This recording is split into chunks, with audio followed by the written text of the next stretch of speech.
Ladies and gentlemen, Bill Ferguson of South's Finest Meats, the official sponsor of the Stingray Show, has a message for you. Everything we do here is fresh and custom made, custom to order. I tell people when they come in, if you don't see what you like, ask somebody. We've got the capability to process it, make it. If you want a different blend of hamburger meat, we'll do your brisket blend. We'll do your chuck blend. We'll do your sirloin blend. We do all that right here. We are a butcher shop. It's what we do. So please don't be afraid to ask if you don't see what you like. We can make you any size patty you want. We can make you any amount you want. People call me and say, well, how many patties come in the box? Well, ma'am, how many would you like in a box? You want 12, we'll put 12. You want 25, we'll put 25. That's just one of the many things that South's Finest Meats has to offer, the official butcher shop of the Stingray Show. How would you like to live where you love in the state of Alabama? Whether it is you're upsizing, downsizing, retiring at the beach, or relocating for your job, then you are going to want to contact Celeste Hagler, owner of First Class Real Estate South Home Group, with brokers in Tuscaloosa, Orange Beach, and Huntsville. They can help you with the buying, selling, and investment needs throughout the state of Alabama. You can contact Celeste at 205-861-5698. Once again, that is 205-861-5698, and schedule a consultation to discuss your real estate goals anywhere across the state of Alabama. Jeff Bagwell of Honey Hole Fisheries right here in Tuscaloosa, Alabama, is a professional biologist who specializes in lake management. If you are interested in helping build the pond or lake of your dreams, or if you need help deciding if property you own is a good location to build a pond, you can contact Jeff Bagwell at 205-799-0192. Once again, that is Jeff Bagwell and Honey Hole Fisheries at 205-799-0192. Contact him today and let him help you build the lake or pond of your dreams, or also stock your pond or lake with fish that you most desperately need.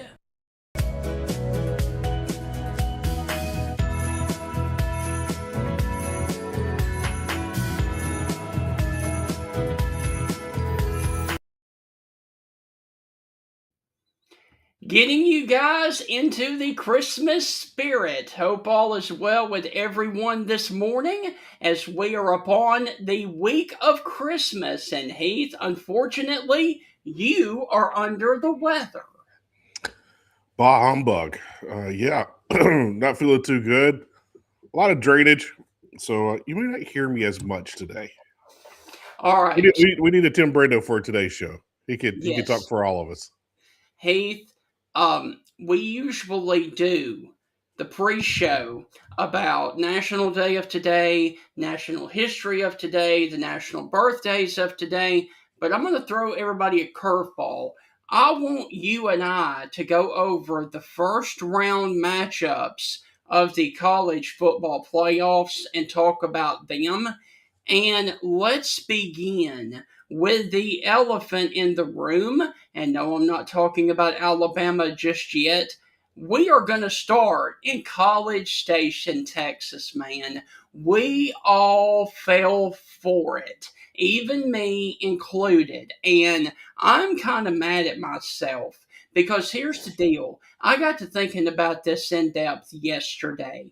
Outside of the Notre Dame football game, Texas A&M, they literally played every team in the bottom half of the SEC, and they did not play a couple of them very well. They almost got beat by a 2-win football team in Arkansas in Fayetteville, 45-42, and then had to come all the way back from a large deficit against South Carolina, another team that did not make a bowl. Then they go and play Texas and they get beat. And then they don't even score a touchdown against Miami there on Saturday. Heath, we should have seen the writing on the wall. This team was soft, and a very soft schedule hurt them, and we really did not know about Texas A&M until they got hit in the mouth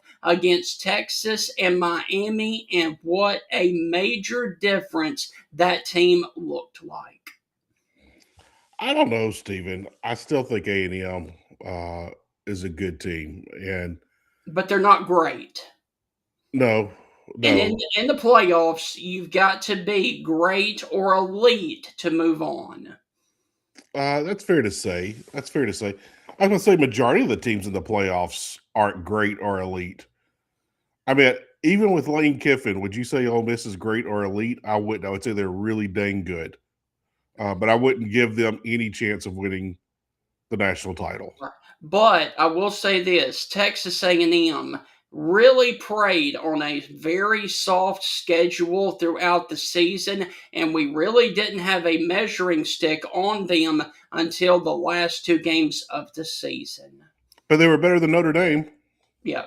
But of course, now that was very early in the season. You play that game later on, it may have gone a different direction Well, yeah, because if you Notre play the game Dame 100 got its times, it could go in a footing. bunch of directions. But I mean, Notre Dame got its footing later on down the stretch. Yeah, I mean, we didn't know A&M's schedule was soft until November, Right. and then it just started shaping up that way. Yeah. It is what it is. They literally played the bottom half of the SEC. The Yes. Texas. Sorry for the cough. You're fine. I don't know. I still think A&M's a good team. I think A&M deserved to be there. I do. Oh yeah, they did. But I just wish the college football playoff was one more round. Yeah. And let's just bring in these teams. And of course, everyone's going to cry. But I remember a couple of years ago, Stephen, when they expanded it from 2 to 4 teams. They just said, hey, if you're not in the playoff with 4 teams, you didn't win enough. And I agree with that statement. Mm-hmm. I agree with that statement. And so now we've got more teams. We're up to double digits. Right. And people are still complaining, well, you didn't win enough, Notre Dame. But getting back to A&M, they were the surprise of the SEC this year. Right. They were a huge surprise. They were probably the biggest surprise. Yeah. I don't think anyone preseason had A&M doing what they were doing. They were undefeated heading into Thanksgiving. Yep. They were undefeated at Thanksgiving. It was Black Friday is when they lost. Yes. So yeah, it's one of those things. But how do you feel if you're Texas A&M? You went undefeated all season long, and then you drop your last 2 games. Pretty bad. Pretty bad. It's just a bummer to end on. Hey, like Auburn, like Olin said, battered Aggie syndrome, man. Yeah, and just think if they beat Texas, they might have been number 1 in the playoff, if not number 2. Yeah. Get that first round bye, they would have to play in the SEC championship game. Right. But just crazy to think about. Just crazy. But I'll say this, heading into the portal and with A&M's resources, with that Texas tea and all that cattle money, brother, they're about to wrap up. Yeah. I mean, they're about to Yeah. just bring in whoever. They're going to hand select and pick who they want to come in there. Kind of like they did last year with Concepcion and Mario Craver. Well, Craver, there was a huge upside. They knew Concepcion was legit. Right. And so they just got lucky with Craver. I don't want to call it lucky, but he had huge upside. Right. And they predicted right. They guessed right. But this time around, they don't have to do as much guessing. They can get guys like Concepcion, and you want to come here? Come on. You want to come here? Come on. You're good, but not good enough. You want to come here? Come on.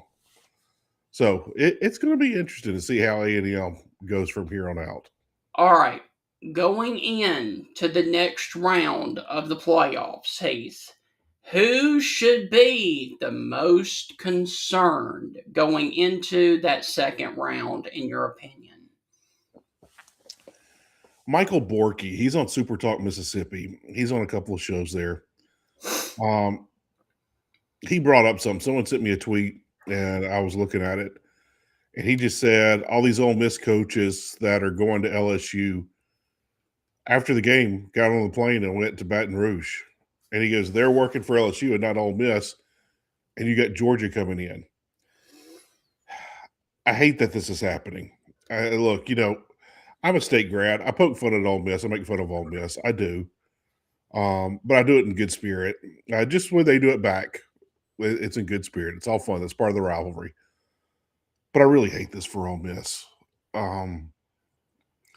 This is insane, man. Of your coaches going to a rival and they're helping build that team who's not even in the postseason, who's not even good.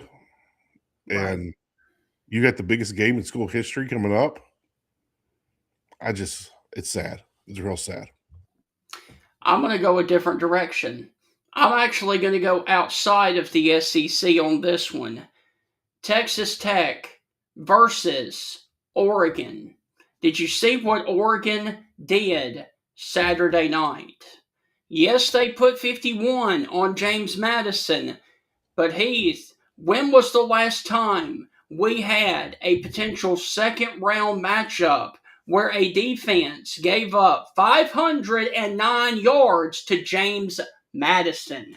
Oregon's defense gave up 22 first downs and 509 yards of offense to James Madison, a group of five team.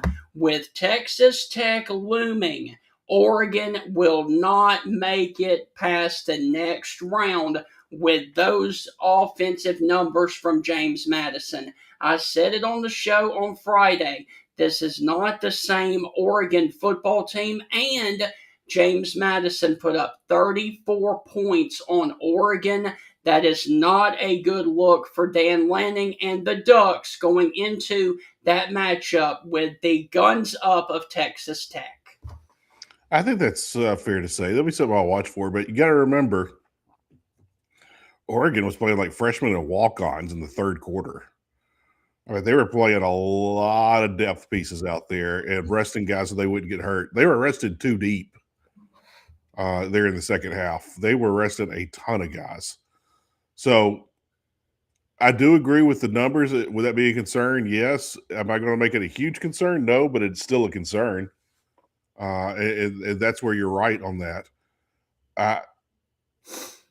I see Oregon being better defensively against Texas Tech, but at the same time, I think that game is going to be a shootout. Yes. And it may turn out to be who has the ball last. And I'm making a joke here. And during shootouts, who are you going to go with? The team that puts up an O or a team that puts up some shooters? Shooters. Exactly. So, yeah, that will be something I will watch during that game. I'm not putting too much into it, but that is something I will watch for. We all know Oregon's not known for their defense this year. No one's talking about, this Oregon defense is like the greatest thing ever in school history. No, it's not.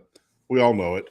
So, yeah, that's something to watch for, Stephen. But at the same time, against James Madison, and when they're resting just about their entire team too deep, I understand. I get it. But hey, props to those third teamers and walk-ons who got some action in the college football playoff. Yeah. And all the people out there that want to hate on James Madison and Tulane, stop. It's not them that's the problem. It's the selection committee. James Madison Tulane had no say-so in this process. None. Right. So don't go at them. Don't be mad at them. It's the selection committee.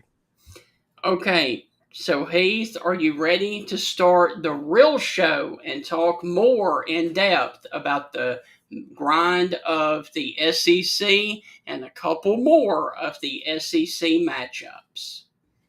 Absolutely, brother. If I'm not coughing my head off. All right. So right after this commercial from J&J Apparel, we will begin the meat and potatoes of the Stingray Show. Christmas time and the holiday season is fastly approaching, and let me tell you about the best place to get good-looking game day gear. J&J Apparel is your trusted location for one-of-a-kind, officially licensed collegiate apparel for the following teams: Alabama, Auburn, Mississippi State, and Ole Miss. They have been serving those fan bases since 2004. Get it online at jnjapparel.net. Once again, that is jnjapparel.net, and there you will find unique polos, tees, and hats for Alabama, Auburn, Mississippi State, and Ole Miss. So head on over there now to J&J's website and get some officially licensed collegiate apparel for the fan in your life for Alabama, Ole Miss, Mississippi State, and Auburn through J&J Apparel. Merry Christmas from the Stingray Show. And coming up on this edition, we are going to be talking about the first round matchups of the playoffs, including Texas A&M, Miami. We're also going to be diving into Alabama and Oklahoma, and Ole Miss and Tulane. We will then take a look at the next round of the playoffs and preview the SEC matchups that are on Saturday of this week, that are Missouri versus Virginia, and then we've got LSU and Houston. Southeastern 16's own Chris Lee joins us on this edition of the Stingray Show to talk a little SEC college football right here before the Christmas holiday. Hi, this is Tim Brando with a reminder. Look out, you're about to feel the buzz of Stingray. This is Stephen Ray, a.k.a. Stingray, coming to you live from Tuscaloosa, Alabama. I'm Heath Hopkins. I'm here in DeSoto County, Mississippi, right outside of Memphis, Tennessee. You know, Mark, I'm going to put you on the spot. Do you feel that responsibility to pay it forward and give some kid a chance coming up in the ranks, kind of like Tony did for you? Why do you think I'm talking to Stingray tonight? Thank you, man. I appreciate that. No, I mean, no. Hey, Stingray, Here's the deal. When you get involved with Texas, it's like getting married to a stripper.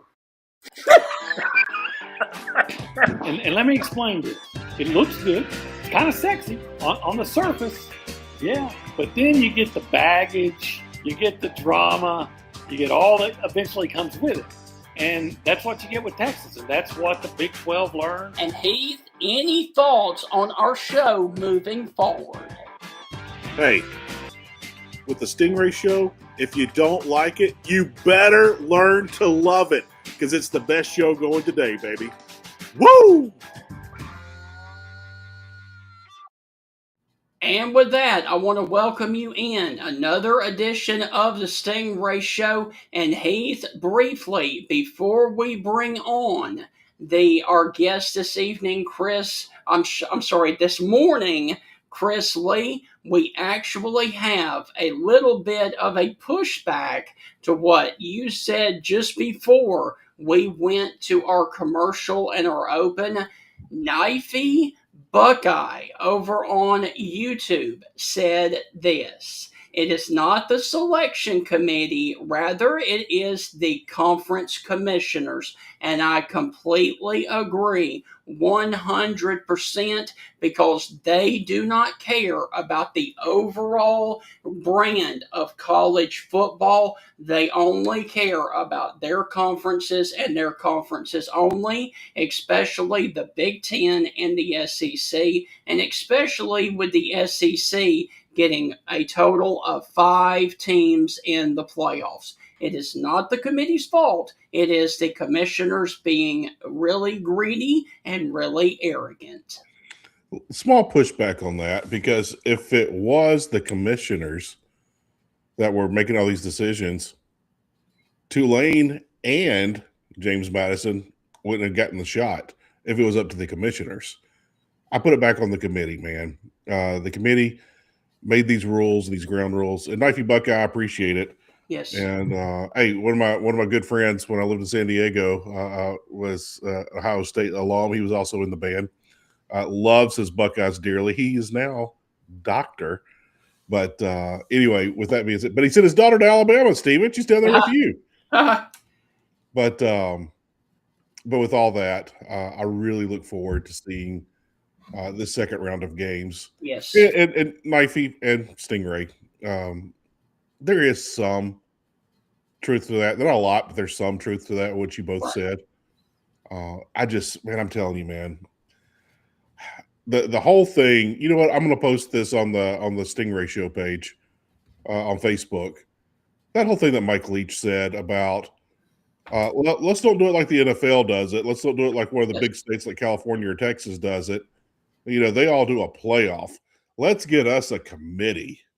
That's what college football is going to do. We're going to get a committee because we think we know more, and they're going to mess it up. And the committee messed it up. They messed it up. So there you go.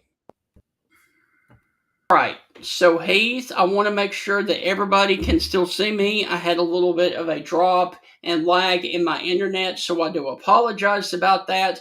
But, Heath, let's go on ahead and get to our guest for the day, and that is going to be Chris Lee of Vandy 247 and Southeastern 16. He does both, and he is a really good friend of the show. He is about to join us right now from the great state of Tennessee, right outside of the Music City.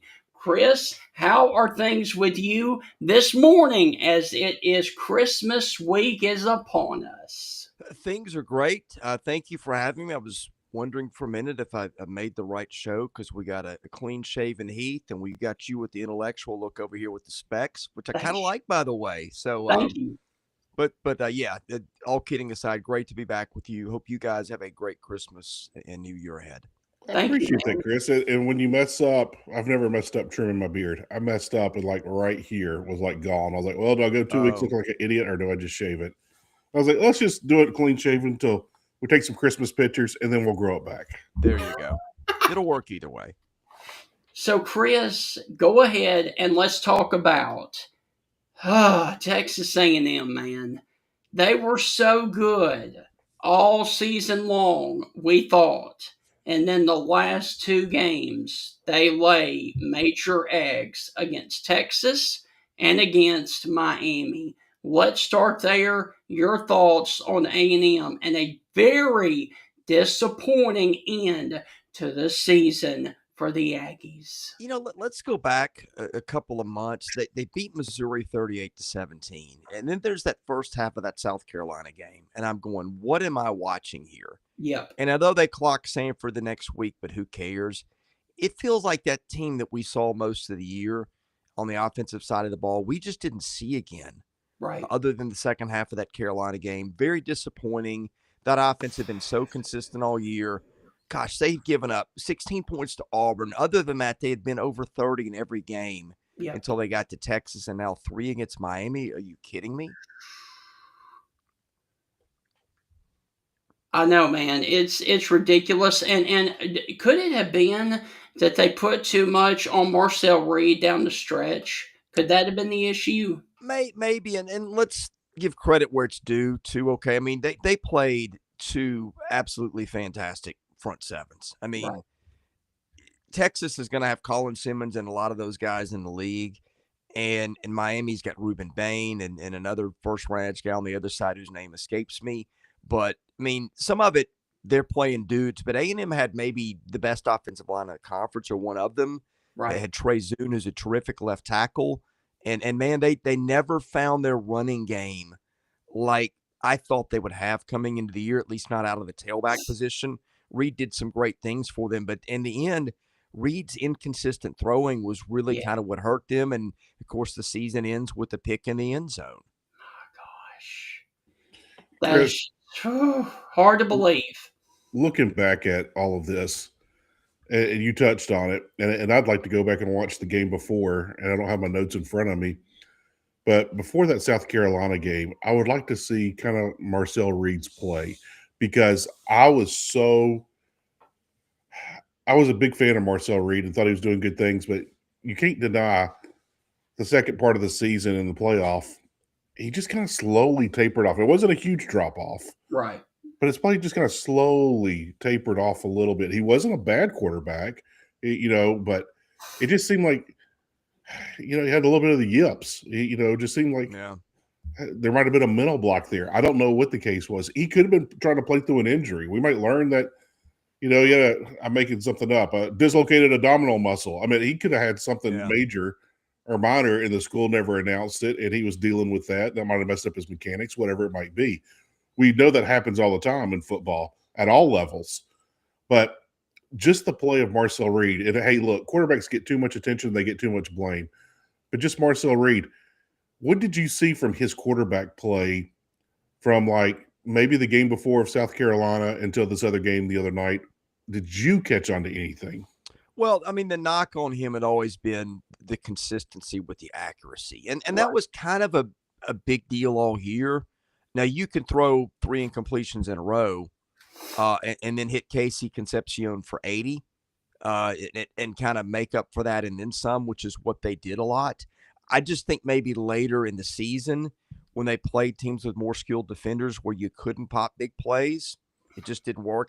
I'm with you. I don't know if it was an injury or what it was, but the first half of that South Carolina game, I don't know if you guys got to watch that. That was one of those, what am I looking at here? Because it didn't look anything like what we had seen all season. So I'm with you. A lot of times when you see a sudden change in performance, you do wonder what else is going on there. Right. Although, again, sudden change, that might be overstating it a little bit because that was, even when he played well, that was part of the criticism, was just the consistency in throwing the ball. Okay, let's talk about the other SEC team that was a surprise, the rematch Friday night, and that was Alabama versus Oklahoma. Alabama looks putrid in the first quarter. They go down 17-0, a blocked punt, and then a pick six. And all of a sudden, it's 17-all, and the Sooners never responded to that. And I will also put this nugget out there. Earlier this season, when Oklahoma beat Alabama, Alabama had the most yards of the two teams. They lost. The other night, Oklahoma had the most yards, and they lost. Your thoughts on Alabama and Oklahoma in the rematch? Well, first of all, Alabama, Oklahoma, and Miami A&M, those games switched places. One was what I thought the other would be. Second of all, it was a complete flip the script game. I picked Alabama to win for the reason that you saw, because I just thought that the first game was so uncharacteristic of Alabama. Flaws and all, Alabama does not beat itself generally. It holds the ball. It makes you beat them. And the 3 turnovers against Oklahoma were just exceptionally uncharacteristic. Once Alabama got past that start, and you called it a block punt, it was, but that doesn't do it justice. I mean, right.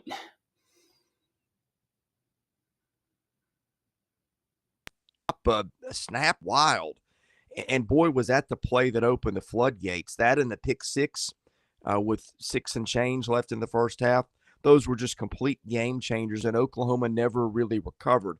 Alabama just could not find a run game, but that's not the first time we've said that. They continue to find ways to win. The offense was kind of unspectacular, but it was good enough. Hats off to Alabama. They overcame a lot to get to where they got.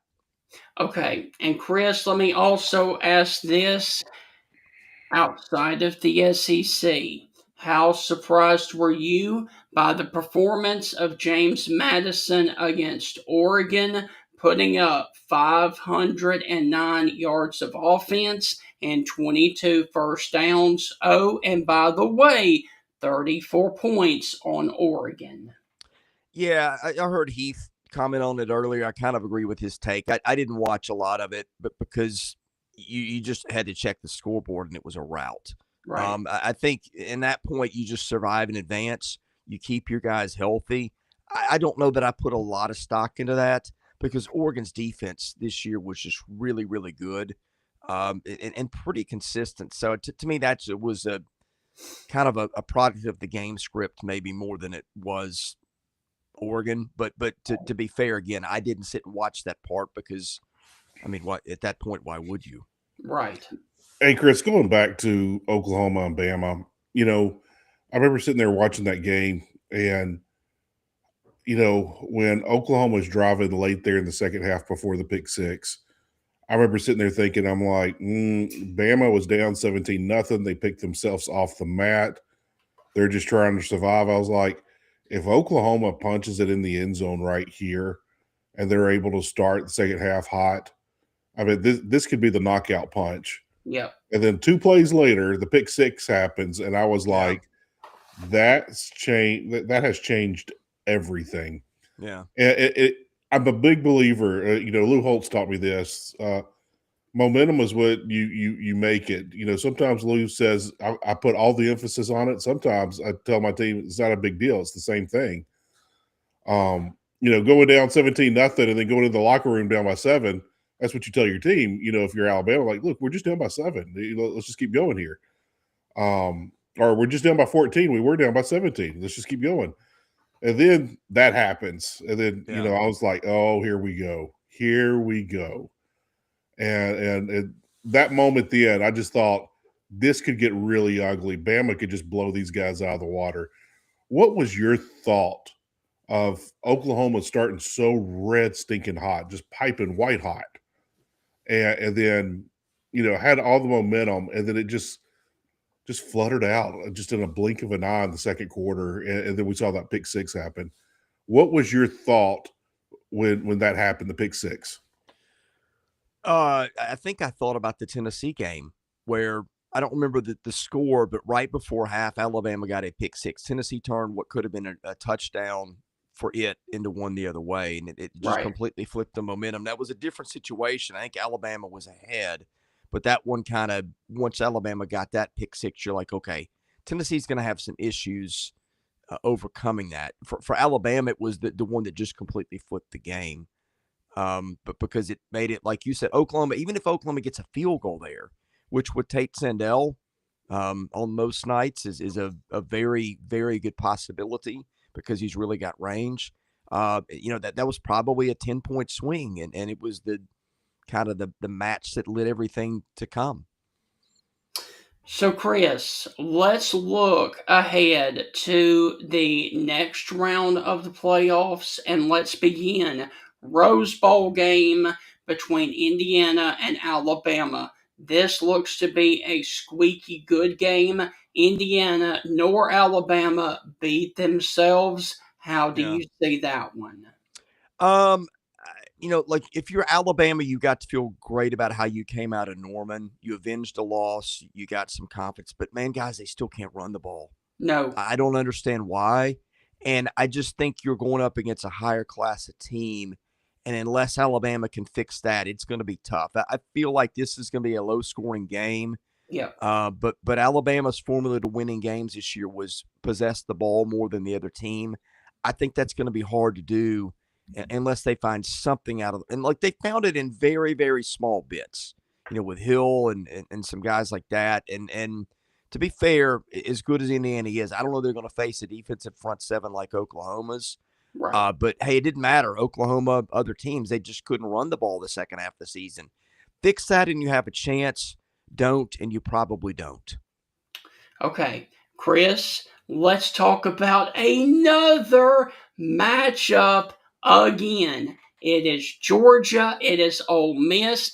Ole Miss dominated Georgia for 3 quarters in Athens and then ultimately got tired, ran out of gas, and Georgia scored 17 points in the fourth quarter alone to take that game from Ole Miss. Now they play in the Sugar Bowl New Year's night. Preview that one for us. Yeah, that is what Georgia did this year to everybody. There was I don't know what the string was. It was incredible, like how many games in a row they were trailing at half or something like that. And then the second half comes and they flip the script. Right. That's kind of what they did to Ole Miss. but Ole Miss is a really good team, guys. I mean, they're just so consistent. We talk about range of performances. Like Alabama's a team, like they look so much different most of the year from one game to another sometimes. Ole Miss was the same team most weeks. I mean, they had the off week against Washington State, maybe a couple of teams, but they were so consistent.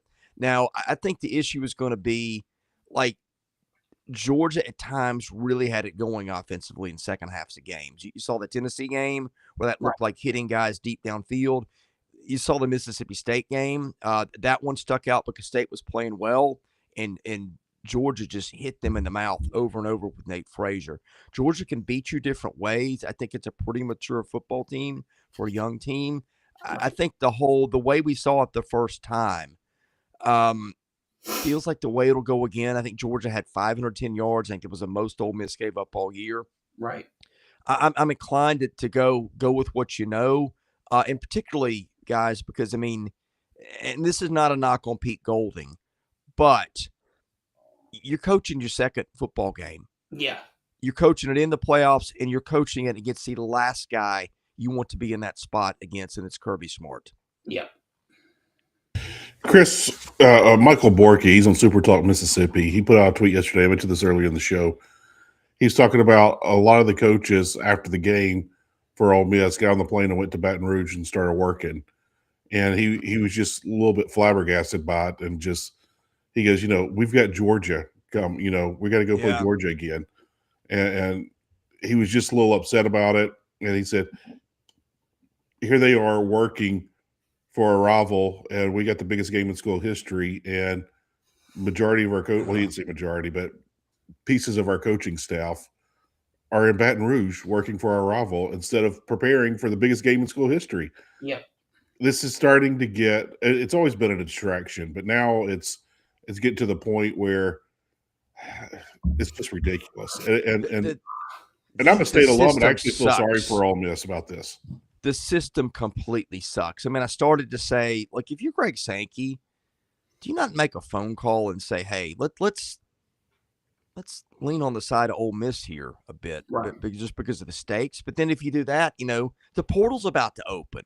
Right. And then you're costing LSU a lot of its next year's future with all the dynamics of coaches needing to recruit guys for that. I mean, I don't know what to do. I mean, you need to blow the whole system up and start over again, because this is just absurd. And everybody is in a no-win situation. All right. So, guys, briefly, Chris, my final question for you. The next round of SEC regular bowl games will begin on Saturday, and they are back-to-back. We've got the Gator Bowl between Missouri and Virginia, ACC versus SEC, and then later on that evening, we've got the Texas Bowl there in Houston between LSU and Houston. As we walk out the door, please preview both of those, the Gator Bowl and the Texas Bowl, please. Yeah, I'm taking Missouri and the Gator, but I do wonder, Virginia's an old team. You got some guys that may not be playing a lot of football again. I think Missouri's the better team, and I think that front seven wins the day. But you got your quarterback in the portal. You got a freshman quarterback there. So I'll go Missouri, but I don't feel like 100% confident about it. The Texas Bowl, man, LSU feels like it's had one foot out the door for a while. Houston went 9-3. It's coached by Willie Fritz, who's very, very good. It was an unexpected season. Houston's not a team that just littered with NFL guys. No. LSU's got a bunch of guys out, Delane, Nussmeier. This just feels like a game where motivation is everything, and you wonder if we're going to look up and Houston's won at 31-3. Okay, and Chris, finally, I sent you the tweet yesterday. Eli Stover, the tight end there from Vanderbilt, will miss the bowl game due to opt-out. What is the latest that you can tell us about that situation for Vandy?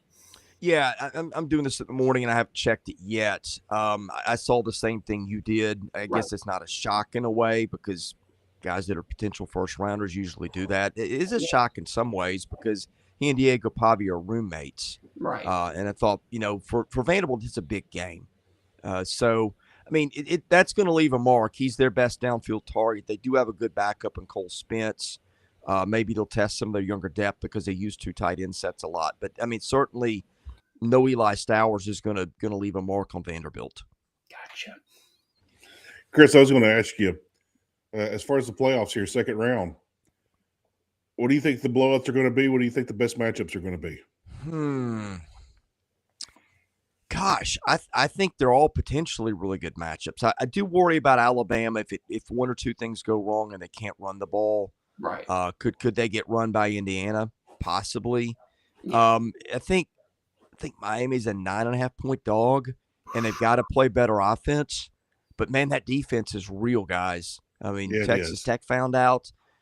I don't see any reason that Georgia's just going to boat race Ole Miss.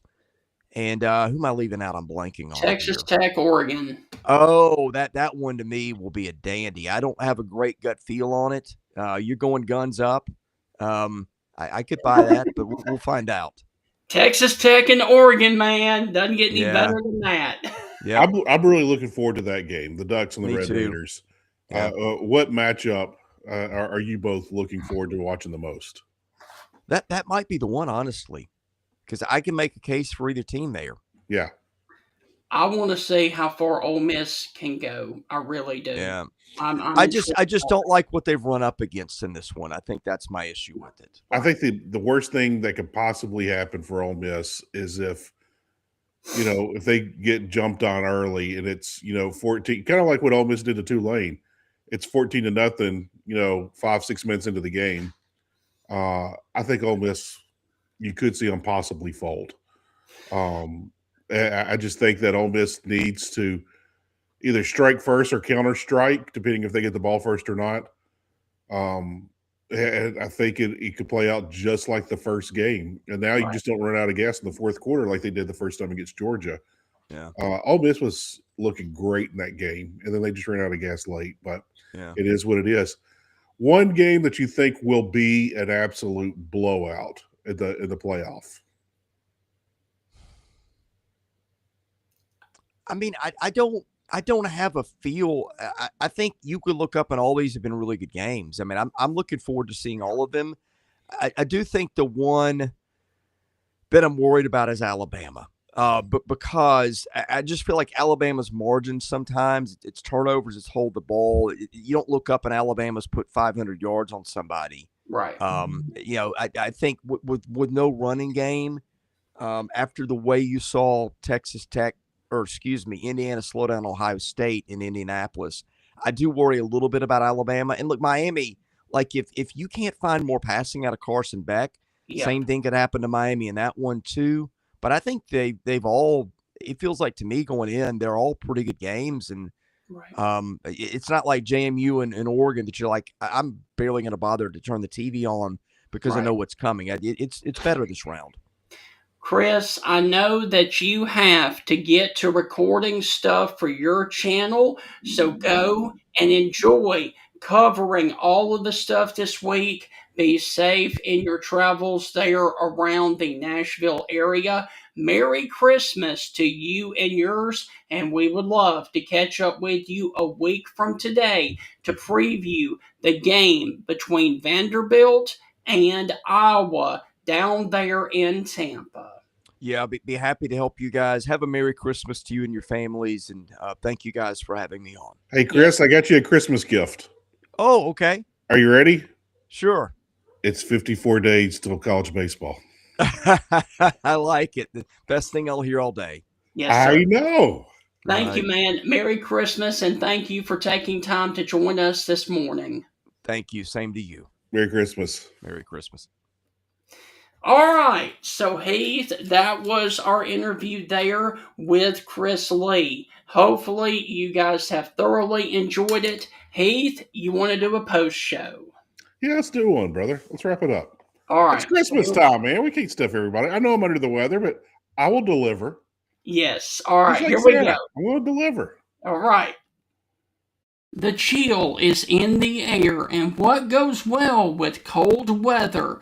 Soups. The Coker Market, located in Coker, Alabama, has the following soups to choose from. Meaty vegetable soup, which is absolutely delicious. Loaded potato soup. Black bean soup. Smoked ham and white bean chili. Regular chili, which is another great option, or Creole gumbo. Now, the Coker Market is open Wednesday through Saturday, 11 a.m. until 7 p.m. And to find out which soups they are going to have each day, you can find out at the Coker Market's Facebook page, The Coker Market. So check out their Facebook page today to see what kind of soups that the Coker Market is going to have, and go by there and get warmed up with some of the soups there at the Coker Market.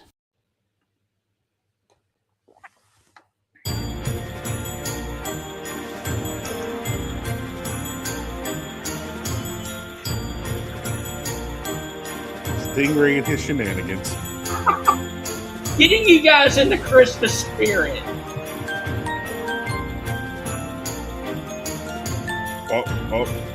Don't pull anything, Steven. I'm not. All right, so I just had to get you guys into the Christmas spirit. Today is December the 22nd, and Heath, I know you do not want to hear this, and you are going to be a humbug about this, but do you know what happened yesterday? Yeah, went to my in-laws and had Christmas, and someone got me sick. I don't know. We've been with the in-laws the last 2 days. I have wonderful in-laws, by the way. I love them very dearly. I am a lucky and blessed man. But I do not know what you're referring to, my friend. We are officially, as of yesterday, into the winter solstice. I did So know that. happy winter to you, my friend. Yeah, I hate the cold. If you've known me for 15 minutes, I wear. Look, if it's 44 degrees or higher, I'm wearing shorts. If it's 44 or below, I might be wearing shorts. I hate the cold. Can't stand the cold. Heat doesn't bother me. I can live in heat all year round. But yeah, Steven, get us out of this winter, man. I know we're into day 2 now, but yes, yikes. All right. Like I said, today is December the 22nd, and Heath, today is National Fried Shrimp Day. Speaking of warm weather, who doesn't want some fried shrimp? But dude, you would think fried shrimp would be in the summer, not in December. Yeah, you would think that. I think a lot of people would think that, but now people like me that hear that think advertising. I might look at the wife and like, hey, you want to head down to the Red Lobster? Yes. Hey, shoot, a Red Lobster, my treat. So, yeah. Hey, when was the last time you had good fried shrimp? Key West. I don't like fried shrimp. I like boiled shrimp better. Okay, yeah. But I ordered something and it came with fried shrimp and it was good. It was good. So, Key West here about a month ago. All right. So, Heath, let's go to the celebrated history for December the 22nd. Now, listen to this. Long before Clark Griswold connected 250 strands of lights to decorate his house, he must thank Edward Johnson.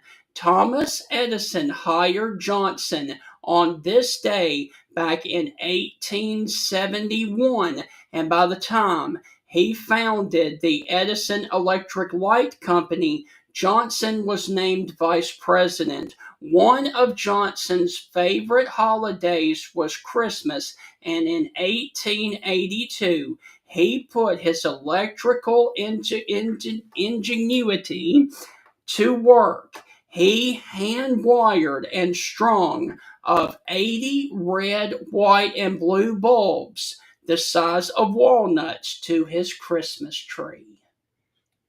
Wow, red, white, and blue. So today marks the first time in history that we know of that someone decorated a Christmas tree with light bulbs back on this day in 1882. Stephen, I think you're old enough to remember. It's so rare to see this, but folks now usually don't do their house in colored bulbs. But I remember as a kid, there were some houses that would be like only blue bulbs. Hmm. It'd be bulbs on the house and on the trees outside and things. And I used to think that was so great as a kid. But I said it on the show all the time, and you can tell by the lights above my head because the lights on my tree next to me are the same. There's people who like colored lights, and there's people who like only white lights, and those people marry each other, Yeah. and they fight over the tree. So I told my wife when she bought a tree, I was like, get a tree that does both. And so anyway, it slowly glows white, and then it slowly glows color, and then it goes Right. back to white to color, and everybody's happy. All right, Heath, can you tell me, believe it or not, just like with fried shrimp here in December, can you tell me what horror movie debuted on this day in 1932? So December the 22nd of 1932.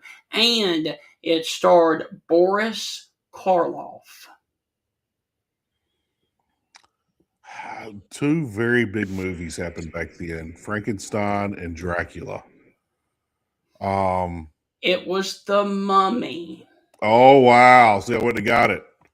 The My film next is guess, the thing that would go through my head was the Swamp Thing, and I was kind of like, but Attack of the Giant Gila Monster yeah.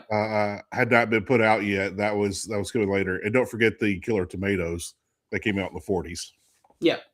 All right. So this was the first movie, the first horror movie to feature a mummy that was released on this day in 1932, The Mummy, starring Boris Karloff there in theaters. All right. Heath, can you tell me what famous song debuted on this day in 1958? Oh geez. Does it have to do with Johnny Cash? No. It's a Christmas song. Wow, Christmas song in 58. Well, you get the singing cowboy, Roy Rogers at that time. Is it a song by Roy? Nope. What about Frank Sinatra? Nope. Then I'm out. What you got? Christmas Don't Be Late, the Chipmunk song. Wow. The Chipmunk song, Christmas Don't Be Late, was performed by the animated characters. The Chipmunks, Alvin, Simon, and Theodore, reached number one on the music charts as it was released on this day in 1958. Wow. What kid in America didn't like the Chipmunk song? I know. All my kids still love the Chipmunk song, so like, don't worry, you'll get tired of it here shortly. Alvin? Alvin? Alvin! That's so funny, dude. What was it, Dave Seville? That is correct. Yeah. So All yeah, right. that's right, And Dave. Thanks, finally- Dave. And finally, Heath, 2019, can you tell me what major event happened in sports? 2019. Did it have anything to do with the college football playoff? NFL. Oh man, you got me. What happened? During a New Orleans Saints versus Tennessee Titans game, Saints wide receiver Michael Thomas set an NFL record for the most catches in a season with 144 catches. That season, the Saints went on to win 38-28. The previous record was held by Marvin Harrison, and it was set back in 2002. So the record for the most catches in an NFL season stood from 2002 until 2019 when Michael Thomas got it versus the Tennessee Titans. And I think before that, it was either Mark Duper. Actually, I think it was Jerry Rice back in the late 90s. And then before that, it was Mark Duper in the 80s. Mark Duper had Dan Marino throwing to him. Jerry Rice either had Steve Young or Joe Montana throwing to him. And then Marvin Harrison had the great Peyton Manning throwing to him. And then, as you mentioned, Michael Thomas, he had none other than Drew Brees. Yeah. So there you go. All right. So, Heath, we will finish it up with something that I like to do. Well, we haven't done this in a while, but tell me your least favorite Christmas song of all time, and then I'll give you mine. Least favorite. That's going to be easy, and I'm about to make a lot of people upset. Back when I worked at the bank ages ago, they play this song here in Memphis. It's 104.5 The River. That plays all of our Christmas music here. I know where you're going. Yeah, I know you do. But Mariah Carey's All I Want for Christmas Is You is played like every 18 minutes, and it drives me insane. I used to like that song. I used to love that song. But thanks to 104.5 The River in Memphis, Tennessee, it has ruined that song for me. Yeah. Because they played it like every 18 minutes for like, I don't know, a dozen years of Christmas. And I'm like, oh, for the love of Pete's sake. I don't even never met Pete, but for Pete's sake, yeah, please. Yeah, when it comes on now, click. Yeah, like, nope, not going to do it. Yeah. All right. I don't know why that popped up. All right. Heath, go ahead and ask me mine. Steven, wild question I just thought of. What's your least favorite Christmas song? This song has absolutely nothing to do with Christmas. I do not know why we got stuck with it at Christmas. I'm about to say for you a couple of lines from this song, and like I said, it has nothing to do with Christmas. Heath, it goes. When the dog bites, when the bee stings, I simply remember my favorite things, and then I don't feel so bad. What does a dog biting and a bee stinging have to do with the joyous time of Christmas? My favorite things is my least favorite Christmas song. Wow, bah humbug for Steven. Dude, I mean, do you like that song? I mean, it makes no sense to me. I don't hate on it. It's not one of my favorites. Thing on my playlist, but yeah. Steven, favorite Christmas album? Do you have one? I do. Hit Go me ahead, with and it. go ahead and give me yours, and then I'll give you mine. There's a couple that I always put on every year. Elvis's Christmas. I love Elvis Christmas. But my favorite is by far Christmas Island by Jimmy Buffett. Listen to that a lot, all the time. And, you know, he had a new album he put out a couple of years ago, Tis the Season. Season spelled S-E-A, as in the ocean. Yeah. But Tis the Season has some good songs on it, and I like it, but it doesn't beat Christmas Island. That's my favorite, man. There you go. Yours is Tis the Season. There you go. It is. What's your favorite song off that album? The Parrot Island's 12 Days of Christmas. Fair enough. That's a 5 cheeseburgers. Yes. That's why. Yeah. I think my favorite song on that album is What I Didn't Get for Christmas. I actually like that song a lot. Talking about he didn't get to spend enough time with his wife. Yeah. He loved her so much, and they were entertaining, and they were doing all the Christmas events, and he didn't get his normal day-to-day of just me and you sitting down and enjoying each other. So, and love that song. another fun song, Santa Stole Thanksgiving. That's a great one. That is hilarious. That is a good song. Yeah. That's a fun. You know what? I told you earlier in the show that I'm going to post the Mike Leach thing. I think I'll post both Christmas albums. Yeah. Jimmy Buffett's Christmas album, which is mine. It's kind of funny because I didn't know. I knew that you like Jimmy Buffett, and I know that you know that I love Jimmy Buffett. But I didn't know that was your favorite Christmas album. So I think that's kind of fun, man. I will also put an honorable mention because I am a fan of this person as well. Michael Bublé. Nothing wrong with that. Nothing wrong with that. The crooner, Michael Bublé. He has a great voice. He really does. You know, that's the one thing I've always thought about Jimmy Buffett. Jimmy doesn't have a great voice. No.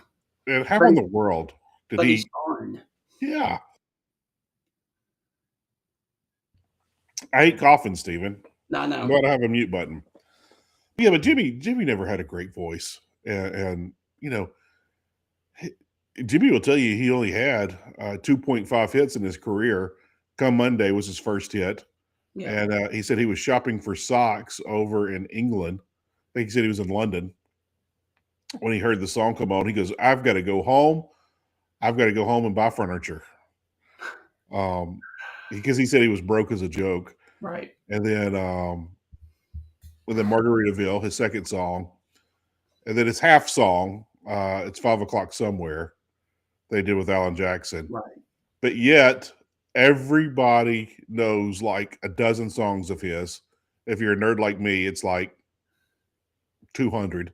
Right. But lo and behold, he sold out concerts every single year and hadn't had a hit song in forever. It blew my mind. Still blows my mind how Jimmy did it. And Heath, finally, another honorable mention for a great song is Jimmy Buffett's Up on the Housetop. That song, he talks about surfing and up on the housetop. It is great. Come on, man. Share the wave. Share the wave. Share with me, man. It is a fun song. You know, I love that song, A Sailor Spends His Christmas in the Harbor Having Fun. Never heard that one.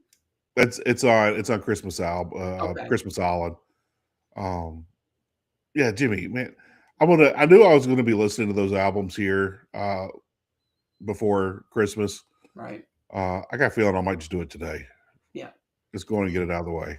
All right. So, Heath, that is going to wrap up this edition of the Stingray Show, and we are going to be taking a break from the Stingray Show for a week. We will not have another show until a week from today, as we are going to be spending it with our families. We will be back a week from today with a preview of Vanderbilt and then Iowa, as well as a preview of the rest of the playoff matchups. Heath, what are you going to do for the week of no Stingray shows? As soon as this is over, I'm getting in the car and I'm getting a Sonic's cocktail shot. Seriously. I want to go and try and nip this stuff in the bud. But, you know, Steven, I just look back at my childhood, and Christmas is a special time. Even if you got teenagers or older, it's still a special time. And you never know when it's going to be someone's last Christmas. And you just try to make as many memories as you can and try to enjoy it. My son, who's 14, getting ready to turn 15, I started this with him when he was about probably 5 or 6. We started watching The Christmas Story together on Christmas Eve, and he's been talking about it. He's excited about it, so I look forward to doing that, and just any and all the Christmas fun. I know one thing. We sometimes we bake cookies, sometimes we cook dinner together. Sometimes we just are bums and just warm something up in the microwave. But we try to watch movies together. We try to get the video games, or not the video games, the board games out, play some board games. So just try to have some laughs, make some fun, make some Christmas goodies, and just enjoy each other. And that's what I'm looking forward to. And Steven, I'm getting old. Because you know what I asked for Christmas from the in-laws, and I got it, and I was so tickled? What? Undershirts. I wanted undershirts for Christmas, and I got them, and I'm so, tickled about it. Wow. Yeah, I know. I'm at that age now where I get excited about undershirts. Well, all right. So, Heath, that is going to wrap up this edition of the Stingray Show. Hope you guys have thoroughly enjoyed it. Merry Christmas to you and yours out there. Be safe in traveling this holiday season. Enjoy your college football because, Heath, on on Christmas Eve, we have the annual Hawaii Bowl, and Hawaii is playing in it against California. That's going to be a lot of fun. Melikaliki Maka, can't wait. So that will be fun. Guys, have a wonderful week out there. Like I said, be safe in your travels. Merry Christmas to all, and to all, a good night from the Stingray Show. We will catch you a week from today, Monday morning, with more SEC content and more SEC previews. We will see you guys then. Merry Christmas, Stephen. Merry Christmas, Heath, and Merry Christmas, everybody. And I'm going to leave you guys with this.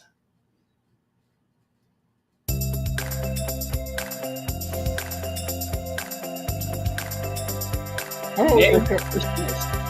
You always break out like Red DMC, Christmas at Hollis. Let's rock it out, man. Copyright, man. Copyright. Can't do that.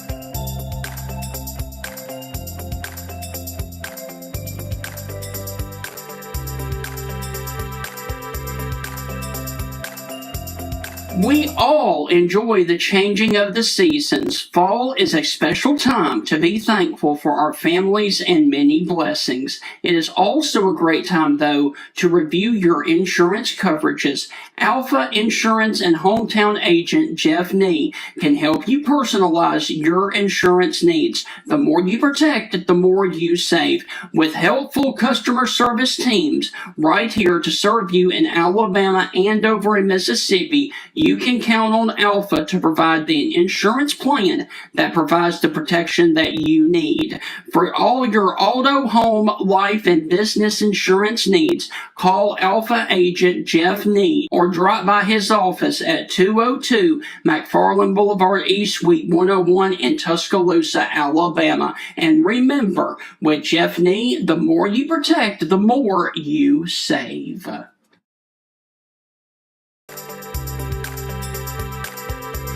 For over 100 years, the Bank of Moundville has been a name clients can trust. The Bank of Moundville is more than just a bank. They're your neighbors, your friends, and your community partners. Their unique approach to financial education has always centered around families. They believe that financially strong homes today lay the foundation for a brighter futures for tomorrow's generation. You can call them today at 205-371-2227. Once again, that is 371-2227 to schedule an appointment to build your financial security. The Bank of Moundville is a member FDIC and an equal housing lender.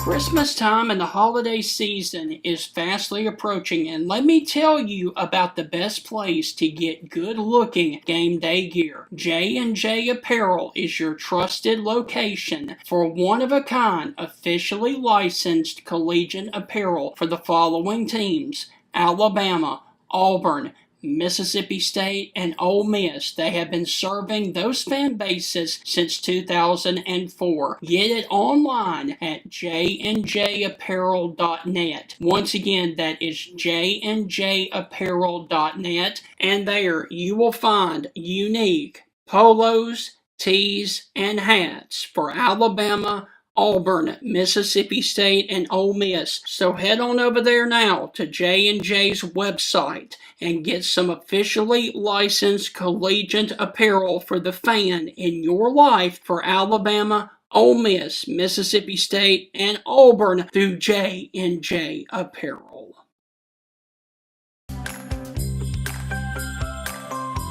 Ladies and gentlemen, Bill Ferguson of South's Finest Meats, the official sponsor of the Stingray Show, has a message for you. Everything we do here is fresh and custom made, custom to order.